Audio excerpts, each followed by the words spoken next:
Hello student, स्वागत है आप सभी का आपके अपने चैनल गॉड क्लासेस पर। गॉड क्लासेस यानी मैथ्स भी एंड मस्ती भी। तो बच्चों, आज की जो क्लास है फाइनेंशियल मैथमेटिक्स की सेकंड क्लास, जिसके अंदर आज करने वाले हम सिंकिंग फंड। क्या सिंकिंग फंड का मतलब क्या होता है, एक एग्जांपल से हम उसको समझते हैं। कि जैसे मान लो मेरी अभी छोटी वाली डॉटर जो है 10th क्लास में, इस साल 10th के एग्ज़ाम देगी, उसके बाद फिर 11 12 ग्रेजुएशन के 3 साल लगभग हम मान लेते हैं। तो टोटल मिलाकर लगभग 5-6 साल का टाइम मेरे पास है, जब शायद कोई और हायर एजुकेशन के लिए मुझे पैसों की ज़रूरत पड़ सकती है। अब भैया पैसा तो इतना है नहीं, ठीक है, मिडिल क्लास फैमिली सभी का यही हाल रहता है कि यह पैसा है नहीं, आगे की फ्यूचर खर्चे बहुत सारे हैं, तो उसके लिए सोचते रहते हैं यार क्या करें क्या करें क्या करें। तो अब मुझे पता है कि खर्चा जब बाद में पड़ने वाला है, 5-6 साल बाद खर्चा एक पड़ने वाला है, तो उसके लिए मैं अभी से क्यों ना कुछ सेविंग करना स्टार्ट करूं। मैंने एक फ़ंड ढूंढा, ठीक है, उस फंड में मुझे लगा कि भैया हाँ, यहाँ पैसा लगाऊंगा तो यहाँ से थोड़ा बहुत अच्छा खासा इंटरेस्ट मिल जाएगा, तो कुछ पैसा मेरा इकट्ठा हो जाएगा। तो उस फंड के अंदर मैंने पैसा लगाया। अब वो फ्रीक्वेंसी के ऊपर डिपेंड करेगा कि मंथली उसके अंदर मैं डाल रहा हूँ या फिर उसके अंदर ईयरली डाल रहे हैं या फिर हाफ ईयरली डाल रहे हैं, जैसे भी है। ठीक है, उससे मुझे कुछ पैसा इकट्ठा मिलेगा 5 साल बाद। मान लो 5 साल का मैंने सेलेक्ट कर लिया कि 5 साल बाद तक मुझे ये पैसा चाहिए। ठीक है, मेरे को लगभग लगभग मतलब 5 लाख रुपए चाहिए। ठीक है, ताकि मैं कुछ पैसा इकट्ठा कर सकूं। बाकी देखेंगे आगे कितनी ज़रूरत पड़ेगी। तो उस 5 लाख के लिए मैंने डिसाइड कर लिया कि भाई मैं हर महीने कम से कम 10-10 हज़ार रुपये या कुछ भी 10 हज़ार 15 हज़ार जैसा भी होगा, मतलब मैं उसको सिलेक्ट निकाल कर अपनी सेविंग में से उसमें मैं डाल सकूं। अब वहाँ से मुझे इंटरेस्ट मिलेगा, इंटरेस्ट के साथ साथ जो टोटल पैसा मैंने सेव किया था वो सारा मुझे मिलेगा, और लगभग मेरा अमाउंट जो है वो 5 लाख रुपए मुझे मिल जाएगा। तो अब यहाँ पर मैंने क्या करा, अपने फ्यूचर प्लान को समझते हुए, अपनी फ्यूचर की ज़रूरत को समझते हुए कुछ पैसा मैंने आज से ही सेव करना स्टार्ट कर दिया। ठीक है, और जब वो प्लान मेच्योर हो गया, जो भी 5 साल का टाइम था वो जब मेच्योर हो गया, तो वहाँ से मैंने पैसा निकाला, और जिस चीज़ के लिए मैंने वो फंड बनाया था, उस चीज़ के लिए मैंने वो पैसा इन्वेस्ट कर दिया। इसी को बोलते हैं सिंकिंग फंड। ठीक है, अब ये जो चीज़ है अक्सर हम लोग करते रहते हैं घरों में, आपके पेरेंट्स ने भी हो सकता है कि कर रखा हो। ठीक है, कोई शादी के लिए करता है, कोई एजुकेशन के लिए करता है, कोई अपने बिजनेस को एक्सपेंड करने के लिए करता है। कि आज आपने कोई बिजनेस सेटअप किया, आपको पता है कि भाई इंडस्ट्री में मुझे अगर बने रहना है तो कंपटीशन बहुत है। कंपटीशन बहुत है, तो मुझे कुछ ना कुछ नई मशीनरी वहाँ पर चाहिएगी। तो उसके लिए मेरे पास 5 साल का टाइम है या 6 साल का टाइम है, तो उसके लिए मैं अभी से पैसा इकट्ठा करना स्टार्ट करता हूँ, और मैं 5-6 साल बाद नई मशीनरी अपने यहाँ पर लेकर आऊँगा, ताकि मैं कंपटीशन में बना रहा हूँ। ठीक है, या फिर अभी मैंने जो बिजनेस स्टार्ट किया है उसको चुकाने के लिए, जो अभी मैंने बिजनेस स्टार्ट किया है उसके लिए पैसा था नहीं, मार्केट से मैंने लोन लिया, उधार लिया है। अब वो मुझे चुकाना भी है। अब वो चुकाऊंगा कैसे, इतना सारा पैसा इकट्ठा हो गया। तो उसके लिए क्या प्लानिंग करी भाई, हर महीने या हर साल या हर 6 महीने बाद या हर 3 महीने बाद मैं कुछ पैसा इन्वेस्ट करता रहूंगा, वहां से मुझे इंटरेस्ट मिलेगा, और इकट्ठा जब मेरे पास ये पैसा आएगा तो इससे मैं अपनी उधारी जो है वो चुकता कर दूंगा। ठीक है, तो ये सब काम क्या हो रहे हैं, ये सब काम सिंकिंग फंड कहलाते हैं। ठीक है, जिस काम के लिए आप पैसा इकट्ठा कर रहे हो, एक फिक्स्ड अमाउंट आप उसमें डाल रहे हो, जिस और फिक्स्ड इंटरवल पर डाल रहे हो। ऐसा नहीं कि आपने कभी 3 महीने बाद डाल दिया, कभी 2 महीने बाद डाल दिया, कभी 4 महीने बाद। फिक्स इंटरवल पर फिक्स्ड अमाउंट आप डाल रहे हो, और आपको जो पैसा मिल रहा है उसको एक फिक्स्ड पर्पस के लिए यूज कर रहे हो। That is called sinking fund. ठीक है, यही आप डेफिनेशन पे अगर हम देखेंगे, a sinking fund is a fund created to accumulate money over the years to discharge a future obligation, like replacing an old machine by a new machine, renovation of house, expansion of business, etc. The problem of sinking fund can be solved by using the formula of the regular annuity. तो जैसा कि हमने annuity वाले cases में देखा था, जो आपने क्लास 11th में पढ़ी थी, रेगुलर एन्युटी, तो सिंकिंग फंड भी बिल्कुल उसी तरीके से बिहेव करता है। आप यहाँ पर भी एक फिक्स पेमेंट डालते हो, एक फिक्स टाइम पीरियड के लिए डालते हो। ठीक है, और फिक्स्ड अमाउंट डालते हो। ऐसे ही तो एन्युटी में होता था। इसलिए जो फार्मूला हम यहाँ पर यूज़ करेंगे वो रेगुलर एन्युटी वाला फार्मूला यूज़ करेंगे। A equals to R 1 + i⁻n−1 divided by I. ए का मतलब यहाँ पर एक्यूमुलेटेड अमाउंट हो गया, जो आप अमाउंट इकट्ठा करना चाहते हो। आर का मतलब जो रेगुलर पेमेंट होगी, जो आप पेमेंट उसमें डालोगे हर महीने या हर साल, जो भी है, मतलब रेगुलर पेमेंट, वो आर हो गया। आई का मतलब इंटरेस्ट हो गया। एन का मतलब कितने टाइम के लिए आप वहाँ पर उसको सिंकिंग फंड को बनाना चाहते हो, तो वो आ गया आपके पास एन, नंबर ऑफ ईयर्स। तो ये सारी वैल्यूज हम यहाँ पर डालेंगे, तो उससे आपके पास निकल जाएगा कि सिंकिंग फंड आप जितने पैसे के लिए क्रिएट कर रहे हो, कितना उसका टोटल अमाउंट बनेगा। अब इसी का एक और फार्मूला आपको बुक में दिया हुआ है, A = R/SN/I। इसमें जो SN/I दिया होता है, ये फ्यूचर वैल्यू के रिप्रेजेंट करता है, और इसकी वैल्यू आपको आपकी बुक के लास्ट में जो टेबल्स दे रखी है ना, वहाँ पर आपको दे रखी है। तो आपको ये नहीं सोचना कि एग्जाम में फार्मूले दोनों ही आपको याद होने चाहिए। ऐसा नहीं कि आप दोनों में से कोई भी फार्मूला आप लगाओगे, आपको ये देखना है कि जो आपको वैल्यूज दे रखी हैं वो कैसे दे रखी है। अगर आपको ये 1 + i⁻n इसकी वैल्यू दे रखी है क्वेश्चन में, ठीक है, इसकी वैल्यू दे रखी है, तो आप फार्मूला ये वाला यूज करो। अगर आपको इसकी वैल्यू दे रखी है तो आप फार्मूला ये वाला यूज करो। तो वो डिपेंड करेगा कि आपको क्या वैल्यूज दे रखी है, लेकिन अगर मैं कॉमन बात करूं तो ये वाला फार्मूला ही हम ज़्यादा यूज करते हैं और इसी की वैल्यू आपको मिलेगी। लेकिन फिर भी आपको दोनों फार्मूले याद होने चाहिए। अगर कुछ ट्विस्ट एंड टर्न आते हैं एग्जाम के अंदर, क्वेश्चन के अंदर, तो आप ऐसा ना हो कि आपको कुछ पता ही ना हो, ब्लैंक ही हो जाओ। तो इसलिए दोनों फार्मूले आपको याद करने हैं।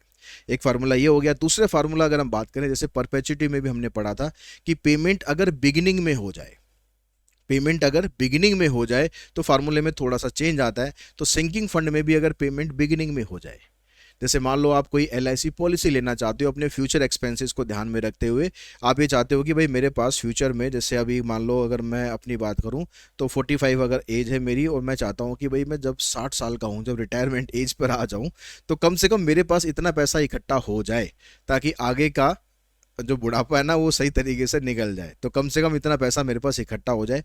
तो मैंने एक 15 साल की पॉलिसी, एक मान लो सोची मैंने कि 15 साल की एक पॉलिसी ले लेते हैं, 60 साल तक हम उसमें कुछ ना कुछ पैसा जमा कराते रहेंगे और बाद में हमारे पास इतना पैसा इकट्ठा हो जाएगा। उसके बाद सोचेंगे बाद में हमें करना क्या है।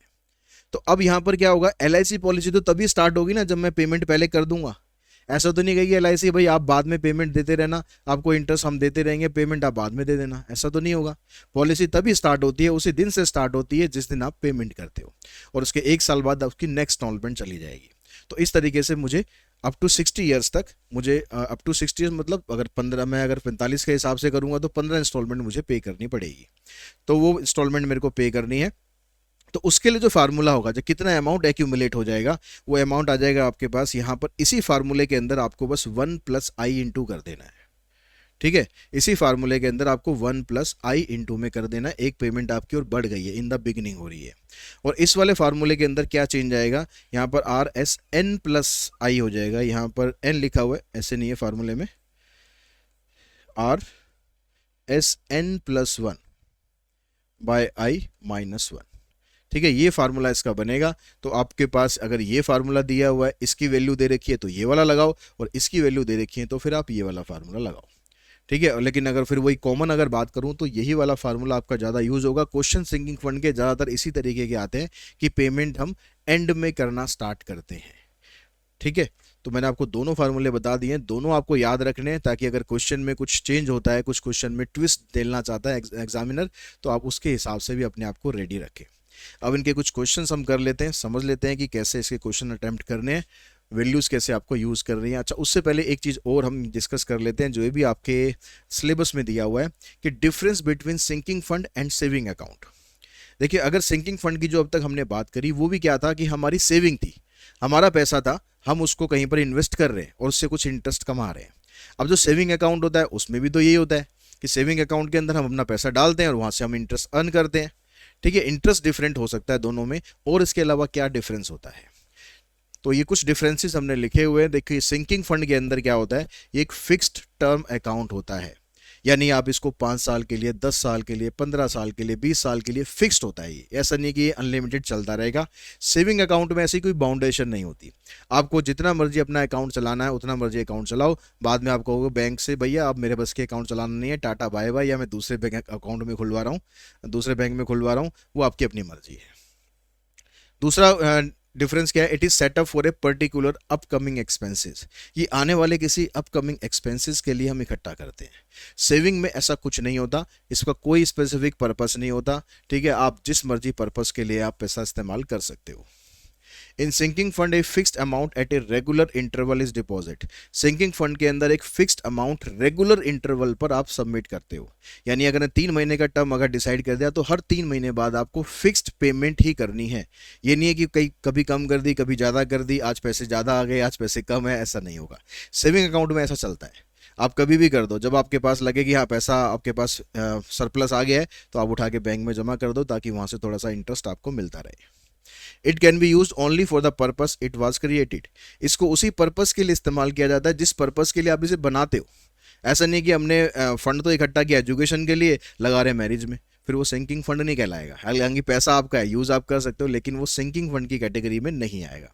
It can be use in any emergency. Saving account का जो पैसा है वो आप किसी भी इमरजेंसी में किसी भी काम के लिए कभी भी यूज़ कर सकते हो। तो ये कुछ इसके बेसिक डिफरेंस थे जो आपको याद कर लेने हैं, ये आपके एग्जाम में आ सकते हैं।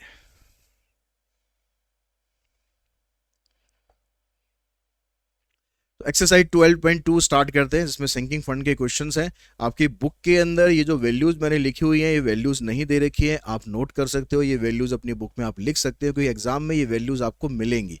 इनको यूज करके ही आपको अपने क्वेश्चन को सॉल्व करना है। ठीक है, अब यहाँ पर कहता है कि company establish sinking fund to provide for payment of rupees 2,50,000 डेप्ट, यानी 2,50,000 का कर्जा चुकाना है भैया, उसके लिए पैसा इकट्ठा करना है। यानी अमाउंट आपको कितना चाहिए, 2,50,000, इतना पैसा आपको इकट्ठा करना है। मेच्योरिंग इन 4 ईयर, 4 साल के अंदर आपका जो अकाउंट है वो मेच्योर हो रहा है। Contribution to the fund are to be made at the end of each year, at the end payment हो रही, यानी पहले वाला फार्मूला हमारा लगेगा। Find the amount of each annual payment, यानी आर आपको फाइंड करना है। If interest is 18% per annum, 18% per annum मतलब 0.18। तो ये सारी इंफॉर्मेशन आपके पास आ गई, जो फार्मूले में आपको यूज करनी है, बस फार्मूला लगाना है और सॉल्व करना है। फार्मूला क्या था, A equals to R 1 plus I की power n minus 1 divided by I. तो ए की जगह 2,50,000, आर फाइंड करना है 1 प्लस 0.18 की पावर 4 माइनस 1 डिवाइडेड बाय 0.18। इस 0.18 को क्रॉस मल्टीप्लाई करके आप इधर ले आना,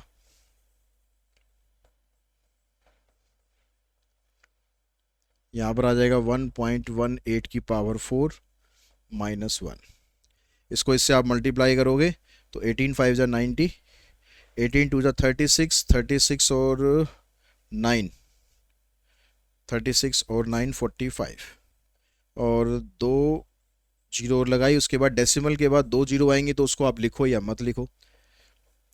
इसकी वैल्यू आपको देखो क्वेश्चन में यहाँ पर दे रखी है 0.018। 018 की क्यों दे रखी है भाई, 18% पर एनम है। एक बार हम चेक कर लेते हैं वैल्यू, 0.18 की ही वैल्यू है यहाँ पर। ठीक है, यहाँ पर ये जीरो गलत लिखा हुआ है, तो 1.18 की वैल्यू है 1.939 माइनस 1, तो यहाँ पर आ गया 45,000।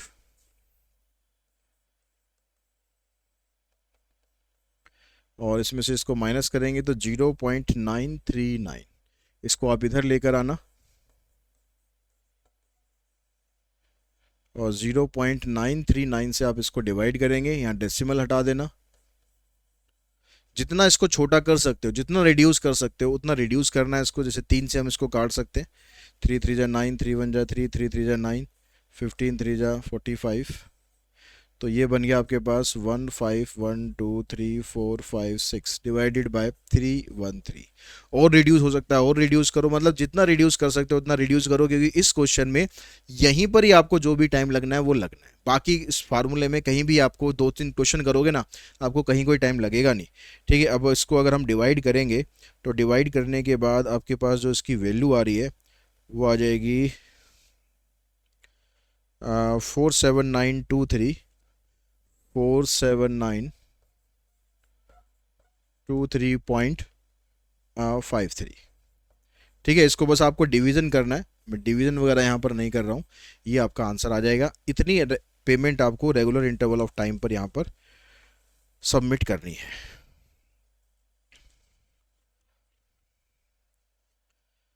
उसके बाद अगर आपके जो बुक में जैसे आंसर दिया हुआ है ना, पीछे यहाँ पर 0.32 दिया हुआ है, क्योंकि वहाँ पर जो वैल्यूज़ उसने यूज़ कर रखी हैं उस बुक के अंदर, वो लॉग वैल्यूज़ यूज़ कर रखी हैं, और लॉग वैल्यू से थोड़ा सा डिफरेंस आता है आंसर में।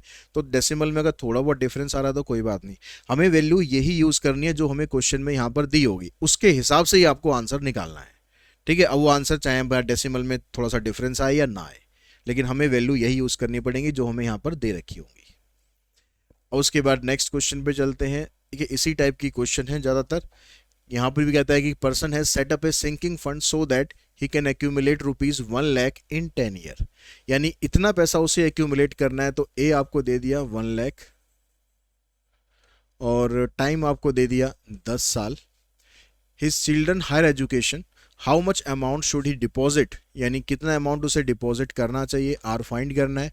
For every 6 month if interest is 5% per annum compounded semi annually, I आपको दे रखा है 5%, लेकिन कंपाउंडेड सेमी एनुअली है, यानी साल में 2 बार लगेगा, साल में 2 बार लगेगा तो कितना हो जाएगा 5/2 यानी 2.5%।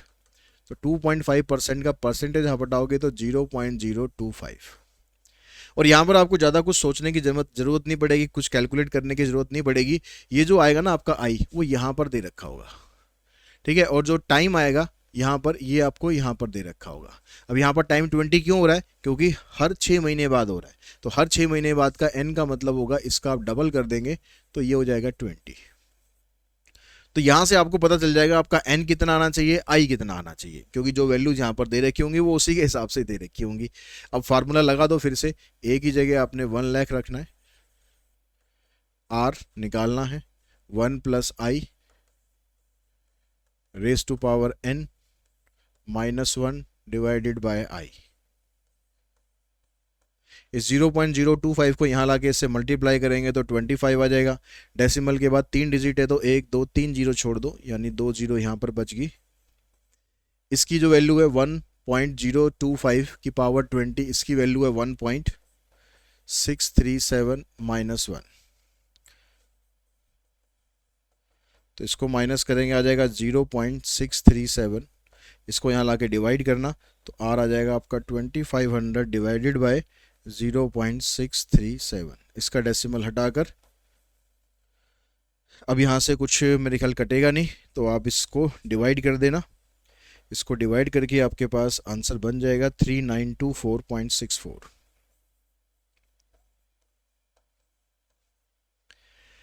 ठीक है, तो इस तरह से सिंकिंग फंड के क्वेश्चंस आपको करने हैं और मेरे को नहीं लगता कि इसको करने में आपको कोई ज़्यादा दिक्कत आएगी, क्योंकि अब बड़े आराम से इसका कंसेप्ट यही फार्मूला हमें यूज़ करते हुए चलना है। यहाँ पर भी देखो ये कहता है कि भाई एक firm anticipate A capital expenditure of ₹5 lakh और 50,000 for a new equipment in 5 year, 5 साल में 50,000 का हमें इक्विपमेंट लेकर आना है। How much should be deposit quarterly, अब यहाँ पर क्वार्टरली हो गया तो क्वार्टरली में फ़र्क क्या पड़ेगा, अमाउंट आपके पास कितना इकट्ठा करना है 50,000, टाइम कितना कह रहा है 5 साल, लेकिन क्वार्टरली है तो 4 से मल्टीप्लाई करना है, यानी 20 ईयर्स हो जाएगा, 20 क्वार्टर ईयर्स हो जाएगा। और इंटरेस्ट 12% है, इसको 4 से डिवाइड करेंगे तो 3% क्वार्टरली हो जाएगा, यानी 0.03।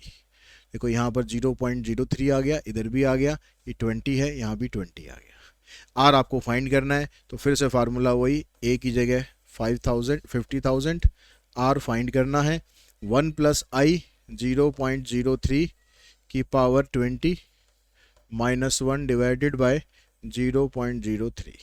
इसको क्रॉस मल्टीप्लाई करोगे 3 5 15, डेसिमल के बाद 2 जीरो हटा देंगे, बताओ उनको लगाने की ज़रूरत नहीं है, लगाना चाहो लगा देना, मन कर रहा है आपका। तो यहाँ पर 1.03 की पावर 20 की वैल्यू है 1.803 -1, इसमें से माइनस करना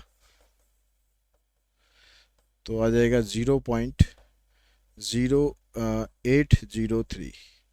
तो आर आप निकालोगे 1500 डिवाइडेड बाय 0.803। अब इसको आप सॉल्व करोगे, डिवाइड करोगे तो ये बनता है आपके पास 1867.99, 1867.99।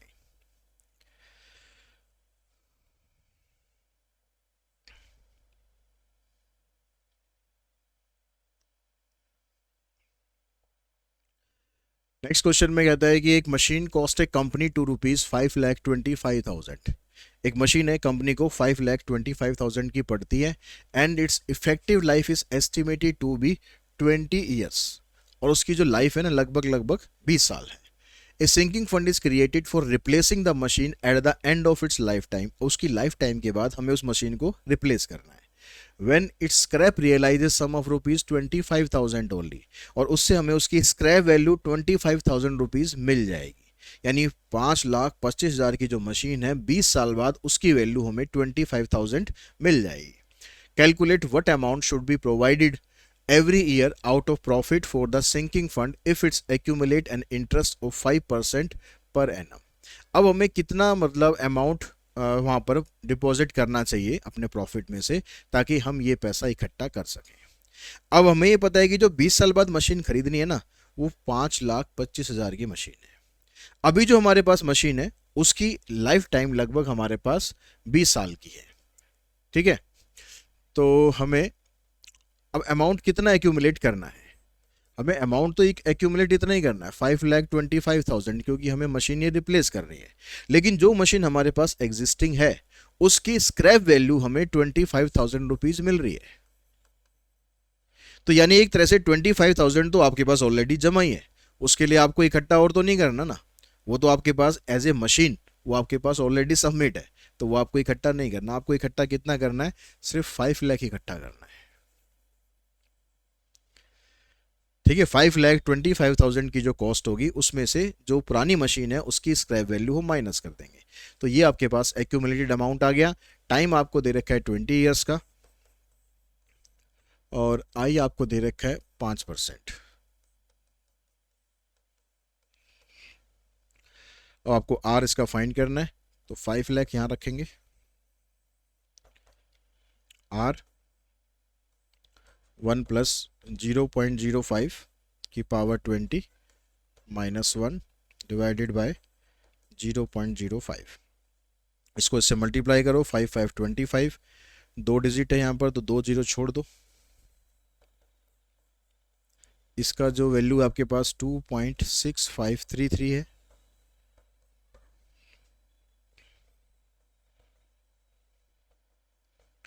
माइनस करके आ जाएगा 1.6533।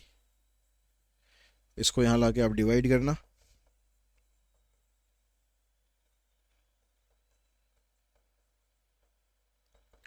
इसको डिवाइड करके हमारे पास वैल्यू आ रही है ₹15121.27।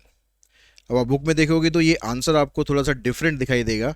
ठीक है, क्योंकि वहाँ पर जो वैल्यूज़ है वो लॉग वैल्यूज़ की हेल्प से आंसर निकाल रखे हैं और यहाँ पर हम इन वैल्यूज़ का यूज़ कर रखे हैं जो आपको यहाँ पर दे रखे हैं। तो इसलिए आंसर में डिफरेंस आएगा, तो उसकी टेंशन मत लेना, बस कैलकुलेशन चेक कर लेना एक बार, डिवीजन आपने सही करा है, बाकी कुछ इसमें और है नहीं।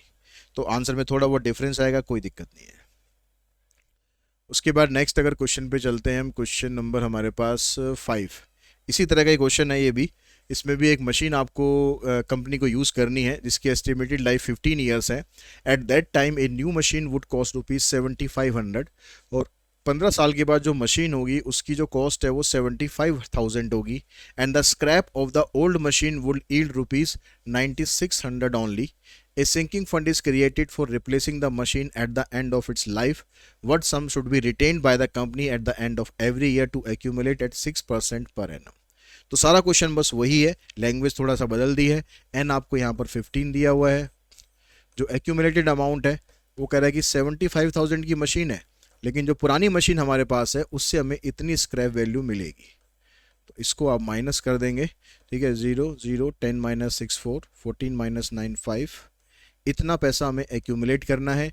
इंटरेस्ट हमें 6% का मिल रहा है, यानी 0.06। तो आपको आर निकालना है, तो फार्मूला हम वही लगाएंगे, ए की जगह 65,400 इज इक्वल्स टू ए।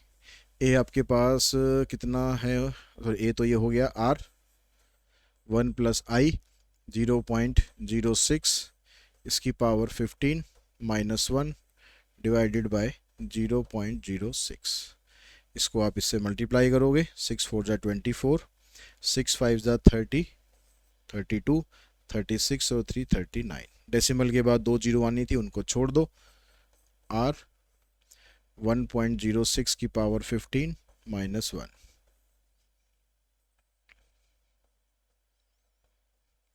इसकी वैल्यू 2.396 है, माइनस 1 करेंगे तो इसमें से माइनस करोगे तो 1.396 आ जाएगा। 1.396, तो आर की जो वैल्यू है आ जाएगी 3924 डिवाइडेड बाय 1.396। अगर हम इसको डिवाइड करते हैं तो हमारे पास वैल्यू आ रही है 2810.888। 2810.888 आ रही है, तो उसको हम राउंड ऑफ करके ऐसे लिख सकते हैं। ठीक है, उसके बाद आ जाते हैं हम नेक्स्ट क्वेश्चन पर। नेक्स्ट क्वेश्चन में कहता है कि a company set aside a sum of rupees 1000 at the end of each year in a sinking fund so that at the end of 10 year it would amount to a balance sufficient to replace the machinery। अब इस बार क्या है, आपको are they रखा है। एक company जो करती है अपने प्रॉफिट में से 1000 rupees eight the end of each year वो अलग रखती है, किसके लिए, मशीन को रिप्लेस करने के लिए। यानी आर आपको यहाँ पर दे रखा है 1000, टाइम आपको दे रखा है 10 ईयर, और इंटरेस्ट उस पर मिल रहा है उसको 5% पर एनम। तो आई हो गया आपके पास 5%, यानी 0.05। Find the cost of the machinery, तो उस मशीनरी की कॉस्ट निकाल रही है। तो जितना हम एक्यूमुलेटेड अमाउंट निकालेंगे वही मशीनरी की कॉस्ट है, उसी के लिए तो हम इकट्ठा कर रहे हैं।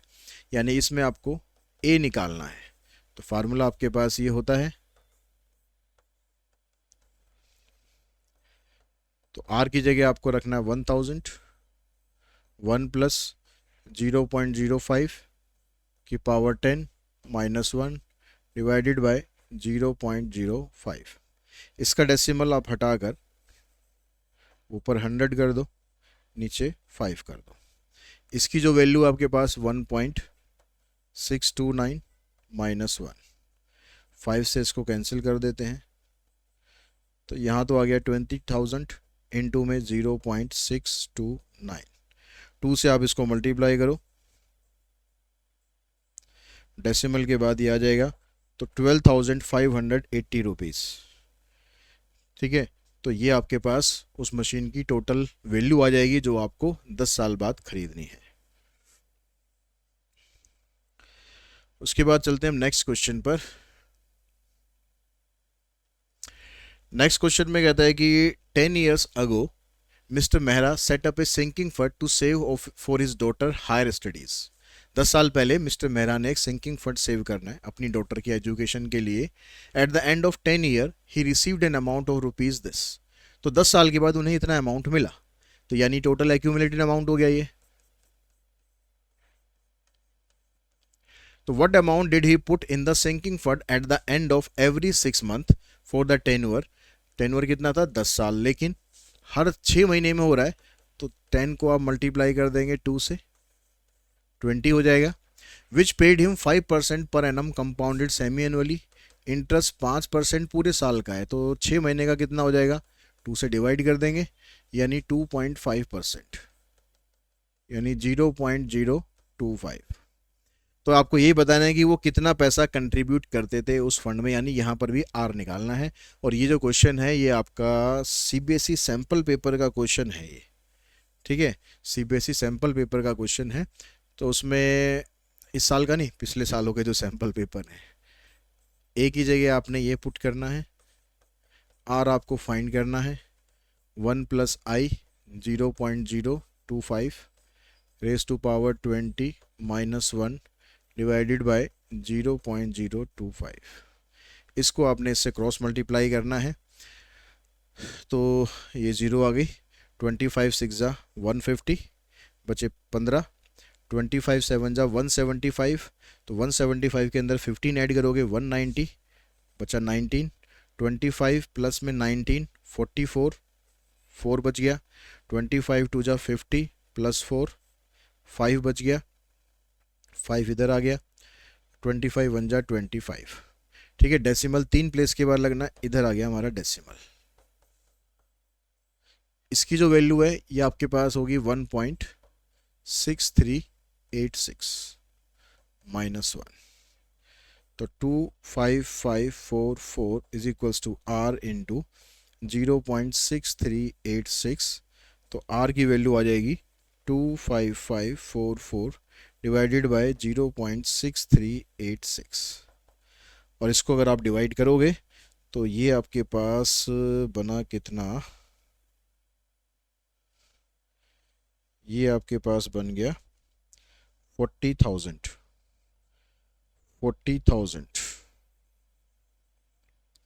ठीक है, ये हमने आंसर से देख के लिखा है, इसको एक बार चेक कर लेते हैं कि या तो ये राउंड ऑफ बनेगा या इसके आसपास बनेगा। ठीक है, तो 25544 इसको डिवाइड कर लेते हैं हम 630.6386 से, 40,000 एग्जिट बन रहा है। ठीक है, तो आप इसको काटोगे, काट पीट के मतलब आप सॉल्व करोगे तो आपका आंसर ये इजीली आ जाएगा। तो ये सारे क्वेश्चंस आप जो सिंकिंग फंड के क्वेश्चंस हैं वो सारे हमने यहाँ पर कर लिए। आई होप आप इन सारे क्वेश्चंस को अच्छे से समझ पाए होंगे कैसे आपको सिंकिंग फंड के क्वेश्चन अटैम्प्ट करने हैं। और एग्जाम के अंदर ऐसा भी नहीं कि बहुत ज़्यादा टफ कैलकुलेशन आती है, अगर आया भी तो इसमें जो लास्ट वाला स्टेप होता है बस वहीं पर आपको कैलकुलेशन करनी है। उसके लिए आप कैलकुलेशन ट्रिक्स की वीडियोज़ भी देख सकते हो, लेकिन उसमें अप्रॉक्सीमेट आंसर आता है। इसमें आंसर आपका अगर आपको एग्जैक्ट लेकर आना है तो आपको ये डिवीजन करना ही पड़ेगा। एमसीक्यूज जब होते हैं तो उसके अंदर आप अप्रोक्सीमेट वैल्यू भी निकाल लेते हो, तो उससे आपको आइडिया लग जाता है कि हाँ ये आंसर आपका हो पाएगा। तो उसके लिए आप कैलकुलेशन ट्रिक्स की जो वीडियो है उसको आप देख के इस्तेमाल कर सकते हो। ठीक है, उसका जो लिंक है वो आपको मैं यहाँ पर आई बटन में दे दूंगा, कैलकुलेशन ट्रिक की प्लेलिस्ट। ठीक है, आज की इस वीडियो में इतना ही। Thanks to all of you.